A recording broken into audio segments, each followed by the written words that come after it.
श्री शिवाय नमस्तु। किसी भी प्रदोष के दिन, प्रदोष काल में एक बार लगा दे, उसके बाद में अपनी कामना कर कर बेलपत्री एक छोटा सा उपाय अवश्य करिए। अगर बच्चे कोई एग्जाम में बैठ रहे हैं या कंपटीशन एग्जाम है या नौकरी के लिए अप्लाई कर रहे हो, मान लो 4-6 महीने से बैठे हो, 8 महीने से बैठे हो, सर्विस नहीं है, नौकरी नहीं है, तो एक छोटा सा उपाय अवश्य करिए। शिव महापुराण महाराज बेलपत्री के पेड़ के नीचे विराजमान होकर, बेलपत्री के पेड़ के नीचे जिसको नौकरी के लिए या एग्जाम में बैठ रहा है वो जल चढ़ाए, बेलपत्री के पेड़ के नीचे थोड़ा सा दूध चढ़ाए, फिर जल चढ़ाए और अपने राइट भाग में घी का दिया और अपने लेफ्ट भाग में तेल का दिया। किसी भी प्रदोष के दिन, प्रदोष काल में एक बार लगा दे, उसके बाद में अपनी कामना कर कर बेलपत्री के पेड़ के नीचे धोख लगाकर प्रणाम कर कर आ जाए और चले जाए इंटरव्यू के लिए, बाबा उत्तीर्ण करा ही देगा, नौकरी दिलाए। जिस दिन रविवार की प्रदोष पड़े उस दिन एक लाल वस्त्र में पीली सरसों रखकर और उसके अंतर्गत कुछ भी एक, या तो बमूल का कांटा ना मिले तो गुलाब का कांटा ही उसके अंतर्गत रखिए। और मान लो कोई काम ऐसा है कि उसमें पैसा तुम्हारा आ ही नहीं रहा, बहुत घाटे पर घाटा जा रहा है, नुकसान बहुत हो रहा है और कोई काम हो ही नहीं रहा, तो महाराज जिस दिन रविवार की प्रदोष पड़े उस दिन एक लाल वस्त्र में पीली सरसों रखकर और उसके अंतर्गत कुछ भी एक, या तो बमूल का कांटा ना मिले तो गुलाब का कांटा ही उसके अंतर्गत रखिए और उसको शिव मंदिर का स्मरण कराकर शंकर भगवान का नाम लेकर रू भैरव, कौन सा भैरव है उसकी भी कथा भी आने वाली है। ये दारुक नाम के राक्षस का संहार करने के लिए जब माता अवतार लेगी तब शंकर भगवान बच्चे का रूप रखकर रोएंगे, तो शिव जी का एक नाम होगा रू भैरव। ये भैरव कहां पर रहता है तो कहा ये शमशान में रहता है। कहां रहता है ये भैरव? शंकर का जो एक अवतार है रू भैरव, ये भैरव अवतार शमशान में रहता है। तो इस भैरव का काम क्या है तो कहा शमशान में, शमशान की जो अग्नि होती है भले गीली लकड़ी रहे, भले उसमें कोई पदार्थ डाले ना डाले, थोड़ी देर में वो अग्नि रू आवाज, हल्की सी शमशान की जो अग्नि जलती है उसमें आवाज आती है। आप ऐसे कोई अग्नि जलाएंगे ना आवाज नहीं आएगी, ध्यान देना। शमशान में अगर जो लोग गए होंगे मुर्दा जलाने के लिए, तो अगर वो एकांत में बैठेंगे तो उसमें से एक आवाज आती है रू। तो शिव पुराण कह रही है कि उस सरसों को, कांटे को रू भैरव का नाम लेकर जिस व्यापार जो नहीं चल रहा है, दुकान जो नहीं चल रही है, उस दुकान के सामने, उस व्यापार के सम्मुख में उसको जला दिया जाता है। ये करा जाता है रवि प्रदोष के। कौन से प्रदोष? रवि प्रदोष, जो सुख का भान कराते हैं, व्यापार की उन्नति के लिए, समृद्धि के लिए, लक्ष्मी के लिए इसका प्रयोग किया जाता है। तो यहाँ पर दारुक नाम का जो असुर है, दारुक नाम का जो राक्षस है, उसका एक ही कहना है कि मैं मरू, मना नहीं है ब्रह्मदेव पर को। नंदी का एक पांव ऊपर होता है, आप तो दर्शन करे होंगे शंकर जी के मंदिर में नंदी के, तो नंदी का एक पांव उठा हुआ होता है, एक पांव नीचा किया होता है। हड्डी से जुड़ा हुआ रोग, नेत्रों से जुड़ा हुआ, मस्तिष्क से जुड़ा हुआ कोई रोग रहता है तो एक नीले कलर का फूल आता है हमारा, उस फूल में हल्दी डालकर गुरुवार का प्रदोष पड़ने पर जो नंदी के पांव के पास समर्पित कर देता है हमारा, उसका रोग धीरे धीरे समाप्त होने लगता है। लिंग पुराण कहती है कि नंदीश्वर भगवान के सामने जो पुष्प समर्पित करा जाता है उसको, ये तो लिखा था स्कंद पुराण और शिव पुराण, लिंग पुराण कहती है जो फूल आपने समर्पित करा उसको लाकर पानी की बाल्टी में डालकर आप स्नान भी कर सकते हो, उससे भी हड्डी के जितने रोग होते हैं उसमें आराम लगने लगता है। जैसे कहीं शरीर नहीं चल रहा, हाथ झुंड पड़ रहा है, हाथ काम नहीं कर रहा, हाथ में झुंझुनी आ रही है, कंपन आ रहा है, जैसे मान लो कोई काम, चाहे वो शनिचरी प्रदोष हो, चाहे रविवार की हो, सोमवार की हो, मंगल की हो, बुधवार की हो, गुरुवार की हो, शुक्रवार की हो, शनिवार की हो, कोई भी वार की हो, प्रदोष, प्रदोष काल में शाम का समय सूर्य डूब रहा हो, बस डूबा ही हो, और उस समय पर केवल 3 दिन ऐसे रहेंगे, 3 बार ऐसे रहेंगे, 3 तिथियां ऐसी रहेंगी, 3 समय ऐसा रहेगा जिस समय पर तेरे द्वारा निर्मित शूल को भी शिव धारण करेगा और जगत का कल्याण करेगा। 3 दिन, 3 तिथियां, 3 बार, 3 नक्षत्र, 3 घड़ी, 3 पल,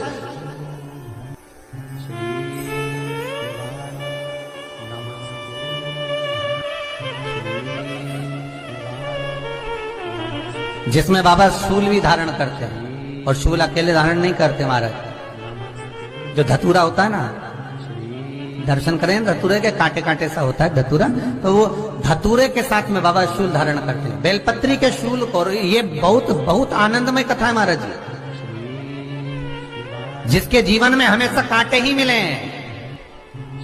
बेटी बड़ी हुई तो घर में मायके में दुख देखा, और मायके से गई ससुराल में तो ससुराल में दुख देखा। ससुराल में भी दुख देखने के बाद में भी पति को बहुत कुछ काम खुलवाया, बहुत धंधे खुलवाए, नौकरी लगवाई, पर वो पति बार बार छोड़ कर आ गया, बार बार तकलीफ भोग रहा है, बार बार कष्ट भोग रहा है।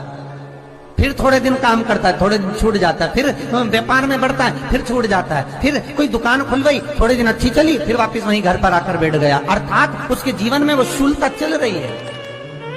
तो बाबा देवाधिदेव महादेव कहते हैं, ये 3 घड़ी, 3 पल, 3 नक्षत्र, 3 समय, 3 दिन में जो शूल मुझे समर्पित करता है, उसके जीवन से मैं शूल हटा देता। वो 3 दिन लिखे स्कंद पुराण।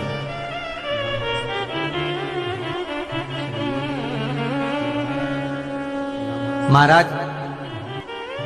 बैसाख महीने में जो प्रदोष आती है, बैसाख के महीने में बहुत ध्यान से सुनना भाई, जो अपनी जिंदगी से बहुत तंग आ गए हो, परेशान हो गए हो, कष्टमय जीवन जी रहे हो, बहुत दुखी हो गए हो, उनके लिए ये स्कंद पुराण का चरित्र फिर मिले ना मिले, आप प्रेम से सुनो भाव से। पहला, बैसाख महीने की प्रदोष, चाहे वो शनिचरी प्रदोष हो, चाहे रविवार की हो, सोमवार की हो, मंगल की हो, बुधवार की हो, गुरुवार की हो, शुक्रवार की हो, शनिवार की हो,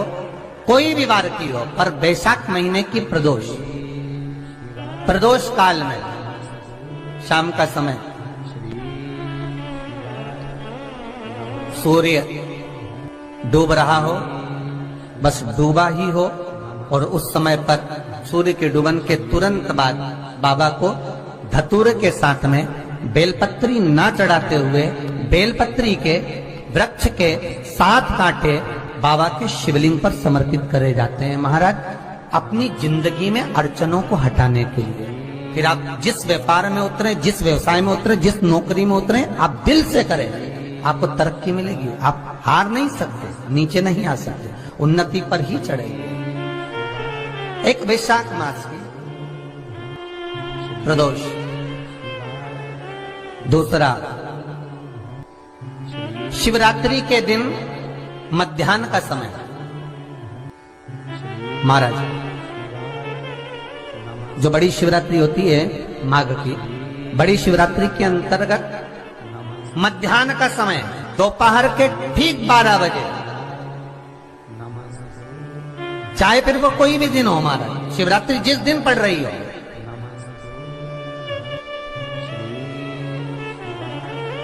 उस दिन भी धतूरे के साथ बाबा को 7 कांटे बेलपत्री के वृक्ष के समर्पित होते हैं महाराज। इसमें आप ये वाले जो कांटे हैं, जो शिवरात्रि के दोपहर 12 बजे वाले हैं, अगर कोई मदिरा पीने वाला हो, व्यसन में डूबने वाला हो, कोई जुआ खेलने वाला हो, कोई गलत वैश्यावृत्ति करने वाला, या अपने मार्ग से विचलित कोई व्यक्ति है, उसके लिए भी ये कांटे बहुत काम आते हैं महाराज।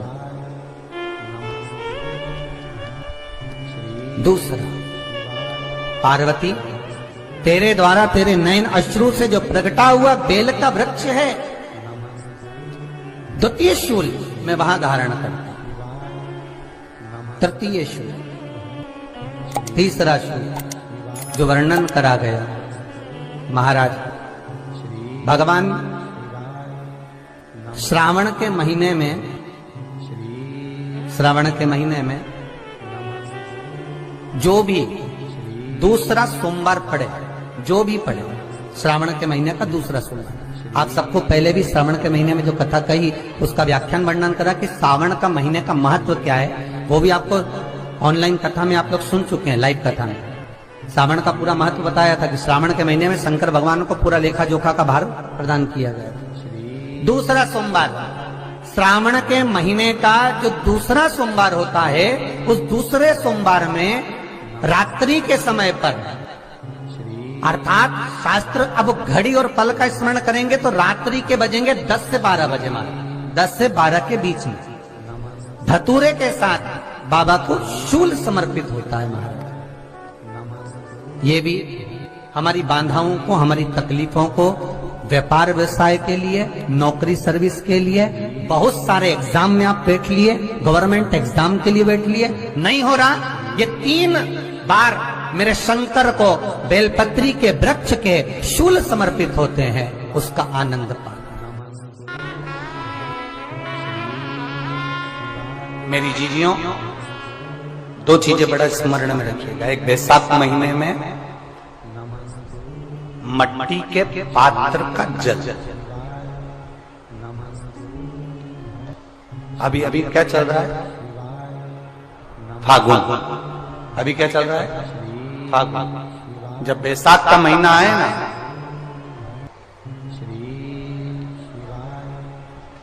जितने यहां बैठे और जितने आस्था चैनल पर सुन रहे और जितने फेसबुक यूट्यूब पर कथा श्रवण कर रहे, जितने मोबाइलों पर देख रहे हैं, प्रयास करना, बैसाख के महीने में मिट्टी के पात्र में जो रात्रि भर जल रखा हो, मिट्टी के पात्र में, अगर आपके पास में घड़ा हो, हंडा हो, नी हो, तो दिया हो, दीपक हो, कुल्लड़ हो, कोई भी तुम्हारे पास में जो मिट्टी का पात्र, उसमें जल भरना। वो जल बैसाख के महीने की किसी भी सोमवार के दिन, किसी भी सोमवार के दिन, बैसाख महीने या किसी प्रदोष के दिन, या बैसाख महीने के शिवरात्रि के दिन, वो मिट्टी के पात्र का जल अपने घर के प्रत्येक व्यक्ति का स्पर्श कराकर उस मिट्टी के पात्र के जल को तांबे के पात्र में डाल लीजिए और घर के प्रत्येक व्यक्ति का स्पर्श करा लीजिए और शंकर भगवान पर कुंदकेश्वर महादेव के नाम से समर्पित करिए। कुंदकेश्वर महादेव, कभी जीवन में पीछे पलट कर देखने की जरूरत नहीं पड़ेगी, आप उन्नति की सीढ़ी की ओर बढ़ते चले जाओ। बैसाख महीने में मट्टी के पात्र का जल भगवान शंकर को समर्पित होना चाहिए, उसका सुख हमारे जीवन को एक आनंद फल प्रदान। जिसे कहते हैं ना, कोई अच्छा मिले ना मिले, धन मिलने से कोई भाग्यशाली नहीं होता। श्री शिवाय नमस्तुभ्यं। श्री शिवाय नमस्तुभ्यं।